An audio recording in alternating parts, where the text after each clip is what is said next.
नमस्कार दोस्तों, जय हिंद। स्वागत है आप सभी का हमारे YouTube चैनल देश पल्स पर। और आज की यह रिपोर्ट एक बहुत जरूरी सवाल उठाने जा रही है जो EPS 95 हायर पेंशन से जुड़े लाखों पेंशनरों के मन में उठ रहा है। आजकल हर तरफ 8वें वेतन आयोग की चर्चा है, फिटमेंट फैक्टर की बात हो रही है, सैलरी बढ़ोतरी के अनुमान लगाए जा रहे हैं। लेकिन इस पूरे शोर के बीच एक सवाल कहीं दब सा गया है। आखिर EPS 95 हायर पेंशन के हजारों लंबित मामलों का क्या होगा? आज हम इसी सवाल की तह तक जाने की कोशिश करेंगे। वीडियो को शुरू से आखिर तक जरूर देखिए क्योंकि यह जानकारी सीधे आपके अधिकारों से जुड़ी है।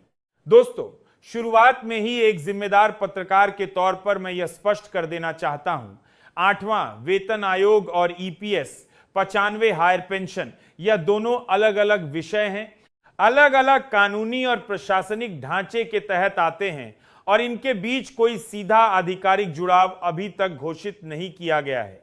इसीलिए जब हम यह सवाल उठाते हैं कि क्या हायर पेंशन का मुद्दा 8 पे के शोर में दब रहा है, तो यह किसी आधिकारिक तथ्य पर आधारित दावा नहीं बल्कि पेंशनर संगठनों और विशेषज्ञों की तरफ से जताई जा रही एक चिंता है जिसे हम आज विस्तार से समझेंगे। दोस्तों, पहले समझते हैं कि 8वें वेतन आयोग का दायरा क्या है। यह आयोग मुख्य रूप से केंद्र सरकार के कर्मचारियों और पेंशनरों की सैलरी और पेंशन ढांचे की समीक्षा के लिए बनाया गया है। इसमें फिटमेंट फैक्टर, महंगाई भत्ते का formula, fixed medical allowance, commutation recovery जैसे विषय शामिल हैं। दूसरी तरफ EPS 95 एक बिल्कुल अलग योजना है जो निजी क्षेत्र के कर्मचारियों से जुड़ी है और इसे APFO संचालित करता है। इसलिए तकनीकी रूप से 8वें वेतन आयोग की सिफारिशों का EPS 95 पर सीधा असर नहीं पड़ता।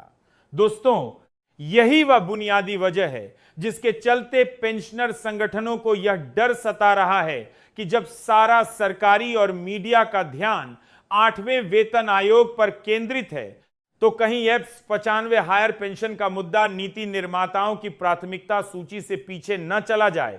अब बात करते हैं हायर पेंशन के मौजूदा हालात की।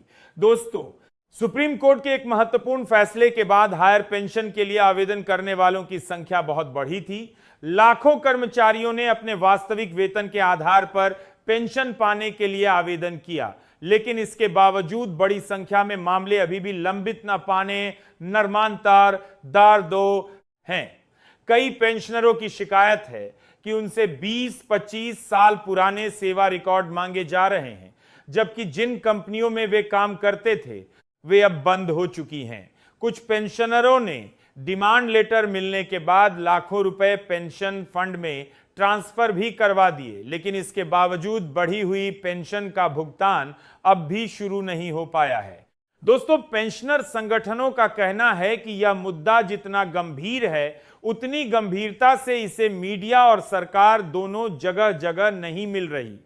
उनका तर्क है कि 8वें वेतन आयोग को लेकर हर हफ्ते नई नई खबरें आती हैं, फिटमेंट फैक्टर पर बहस होती है, लेकिन EPS 95 के लंबित मामलों पर उतनी चर्चा नहीं होती, जबकि यह मुद्दा भी उतना ही महत्वपूर्ण है क्योंकि इससे भी लाखों परिवारों की मासिक आमदनी जुड़ी है। दोस्तों, अब सवाल यह है कि क्या यह चिंता सही है या फिर यह सिर्फ एक धारणा है। इसे समझने के लिए हमें दोनों प्रक्रियाओं की गति की तुलना करनी होगी।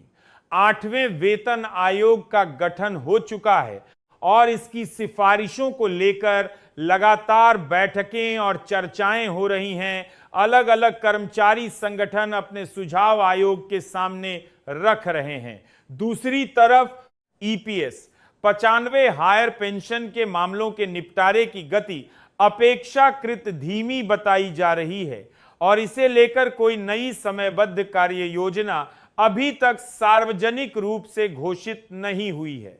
दोस्तों, यह अंतर ही वह वजह है जिसके चलते पेंशनर संगठनों की चिंता को पूरी तरह खारिज नहीं किया जा सकता।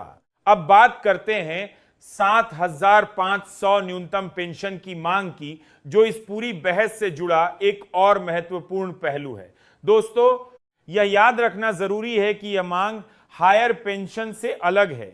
हायर पेंशन उन कर्मचारियों से जुड़ी है जिन्होंने ज्यादा वेतन के आधार पर पेंशन पाने के लिए आवेदन किया, जबकि 7,500 की मांग ईपीएस 95 के तहत मिलने वाली न्यूनतम पेंशन को बढ़ाने से जुड़ी है। दोनों मुद्दे अलग अलग हैं, लेकिन दोनों को लेकर पेंशनर संगठनों की एक जैसी शिकायत है कि इन पर उतनी तेजी से फैसला नहीं हो रहा जितनी तेजी से 8वें वेतन आयोग जैसे मुद्दों पर चर्चा हो रही है। दोस्तों, सरकार का पक्ष समझना भी जरूरी है। ईपीएफओ और श्रम मंत्रालय की तरफ से यह कहा जाता रहा है कि हायर पेंशन के मामलों का निपटारा एक जटिल प्रक्रिया है, क्योंकि इसमें हर मामले में अलग अलग दस्तावेजों का सत्यापन जरूरी है और यह प्रक्रिया 8वें वेतन आयोग जैसी नीतिगत सिफारिश से अलग है। सरकार का यह भी कहना है कि दोनों मामलों पर समानांतर रूप से काम हो रहा है, भले ही उनकी गति अलग अलग क्यों ना हो। दोस्तों, यहां भी यह ध्यान रखना जरूरी है कि यह भी अभी तक सिर्फ सामान्य आश्वासन है। कोई विस्तृत समयबद्ध योजना आधिकारिक रूप से सार्वजनिक नहीं हुई है। दोस्तों, कुछ विशेषज्ञों का मानना है कि 8वें वेतन आयोग की प्रक्रिया पूरी होने के बाद जब पेंशन ढांचे को लेकर व्यापक समीक्षा होगी तो उसका परोक्ष असर ईपीएस 95 से जुड़ी नीतियों पर भी पड़ सकता है, क्योंकि इससे यह उदाहरण स्थापित होगा कि पेंशन संरचना में बड़े बदलाव संभव हैं।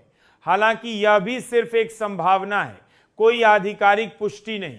दोस्तों, कुछ पेंशनर संगठनों ने अब यह रणनीति भी अपनाई है कि वे 8वें वेतन आयोग से जुड़ी बैठकों और ज्ञापनों में भी ईपीएस 95 हायर पेंशन के मुद्दे को जोड़कर उठा रहे हैं, ताकि जब भी पेंशन ढांचे पर बड़ी चर्चा हो तो ईपीएस 95 का मुद्दा भी उसी बातचीत का हिस्सा बने, अलग थलग न रह जाए।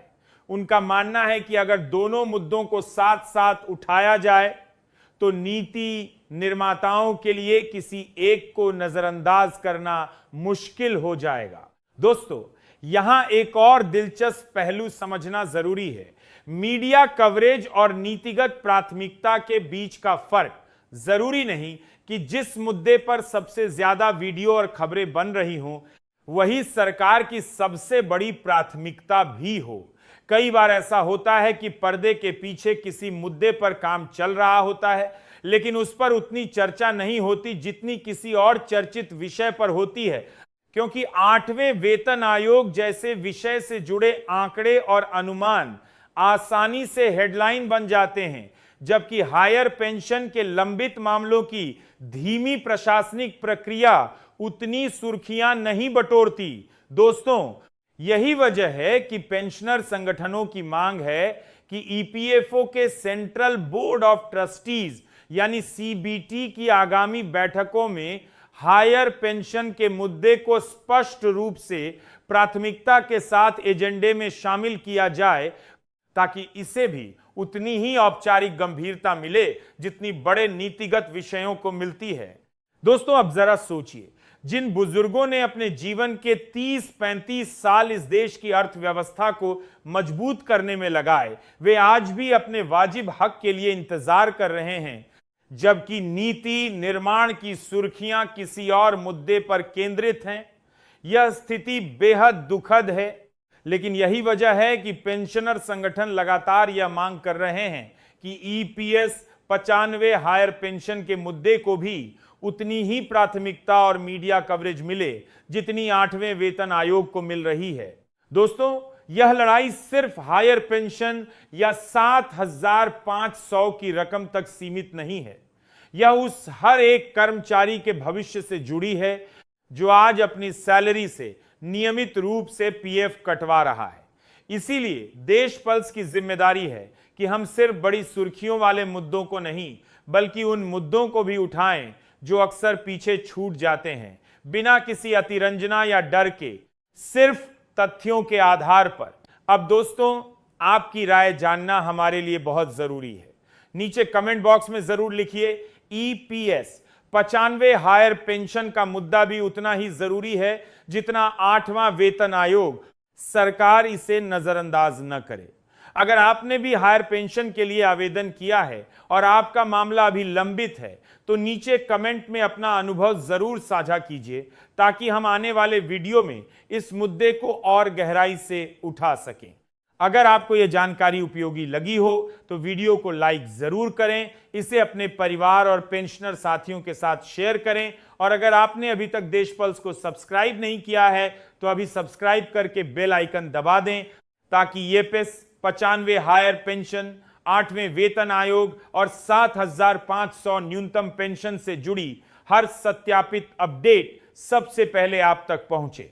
दोस्तों, जैसे ही एफओ, श्रम मंत्रालय या 8वें वेतन आयोग की तरफ से इनमें से किसी भी विषय पर कोई नया आधिकारिक आदेश, अधिसूचना या फैसला सामने आता है, हम उसकी पूरी और सटीक जानकारी सबसे पहले आपके लिए लेकर आएंगे। तब तक अफवाहों से बचिए, आधिकारिक जानकारी का इंतजार कीजिए और अपने हक की आवाज उठाते रहिए, चाहे सुर्खियां किसी और मुद्दे पर हों। मैं हूं अभिनव कुमार। मिलते हैं अगली महत्वपूर्ण अपडेट के साथ। धन्यवाद। जय हिंद।